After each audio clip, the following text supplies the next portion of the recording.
चमकपुर गांव में गोपाल नाम का एक लड़का रहता था।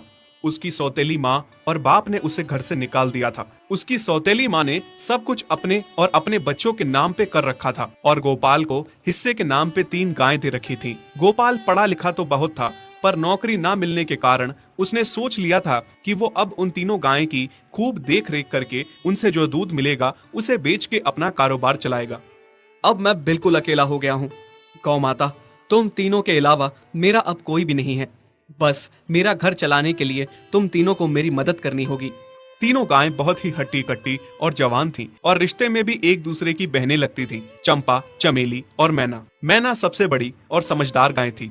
चंपा गर्भवती थी और चमेली को अभी अभी बच्चा हुआ था। वो दूध दे रही थी, जिसके दूध को बेच के गोपाल का थोड़ा बहुत घर चल रहा था। पर गोपाल को अब चंपा और मैना पे पूरा भरोसा था कि जब उनका बच्चा हो जाएगा तो वो खूब दूध देने लगेंगी और जिससे उसका कारोबार अच्छे से सेट हो जाएगा। देखा चमेली बहन, हमारे मालिक को कितनी उम्मीदें हैं हम तीनों से। हाँ चंपा, सुना मैंने, मालिक ने हमसे कितनी सारी उम्मीदें लगा रखी हैं। और उम्मीद रखे भी क्यों ना, कितना समय खर्च करते हैं मालिक हम पे और कितनी सेवा करते हैं हमारी, कितना खिलाते पिलाते हैं हमें। और फिर हम मालिक की उम्मीदों पे खरा ना उतरेंगी तो धिक्कार है हमारी जिंदगी पर। सही कह रही हो बहन तुम। चलो हम तो मालिक के लिए कुछ ना कुछ कर ही लेंगे। तुमने बच्चा दे दिया है, दूध भी दे रही हो, मैं भी गर्भवती हूँ। थोड़े दिनों में मैं भी बच्चे को जन्म दे दूंगी, फिर दूध भी देने लगूंगी। लेकिन इस मैना दीदी को देखो, हम दोनों से बड़ी हैं, एक बार भी बच्चा ना दे पाई आज तक। क्या इसका फर्ज नहीं बनता मालिक के लिए कुछ? ये तो बड़ी हैं, हमसे ज्यादा इसको मालिक के लिए करना चाहिए था, लेकिन हम छोटी होकर इतना सोच रहे हैं।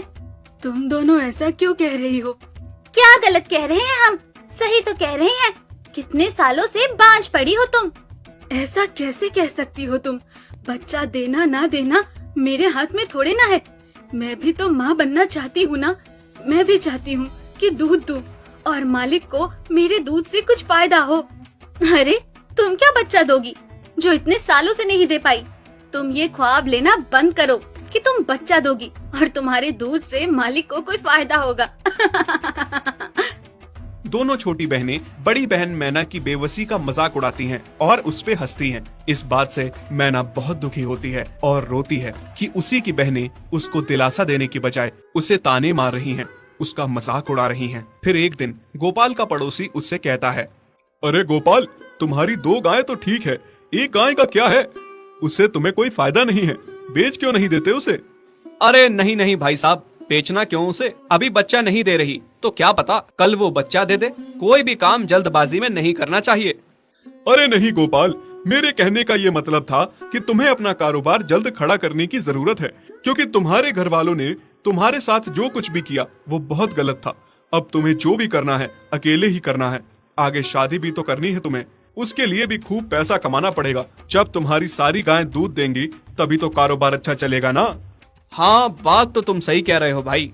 मेरी मानो तो तुम अपनी गायों को क्रॉस करवा के देख लो, शायद उससे बच्चा हो जाए।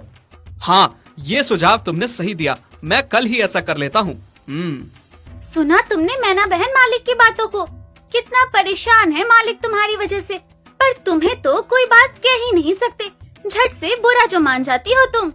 मैना ये सब सुन के बहुत दुखी होती है, पर करती भी क्या, उसके हाथ में कुछ नहीं था। गोपाल ने मैना को क्रॉस करवा के भी देखा, पर उसका भी कोई फायदा नहीं हुआ। गोपाल, जो सुझाव मैंने तुम्हें दिया था, क्या वो तुमने आजमाया? हाँ भाई, वो भी करके देख लिया, पर उसका भी कोई असर ना हुआ। ये गाय किसी काम की नहीं है गोपाल, मेरी मानो तो इसे बेच दो। मैं सोच रहा हूँ एक बार फिर से क्रॉस करवा के देखता हूँ, शायद कोई बात बन जाए। देख लो, पर मुझे नहीं लगता। देखा, इन लोगों को भी पता चल गया, तुम बच्चा नहीं दे सकती, तुम बांझ ही रहोगी।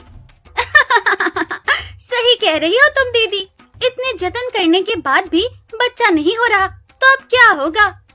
गोपाल मैना को एक बार फिर से क्रॉस करवा लेता है। दोनों बहनें चंपा और चमेली मैना के बांझपन का मजाक उड़ाती हैं और उस पे खूब हंसती हैं। फिर एक दिन मैना चमेली के बच्चे के साथ खेल रही थी कि तभी चंपा देख लेती है। हाँ देख तो चमेली दीदी, ये मैना दीदी तेरे बच्चे के साथ क्या कर रही है?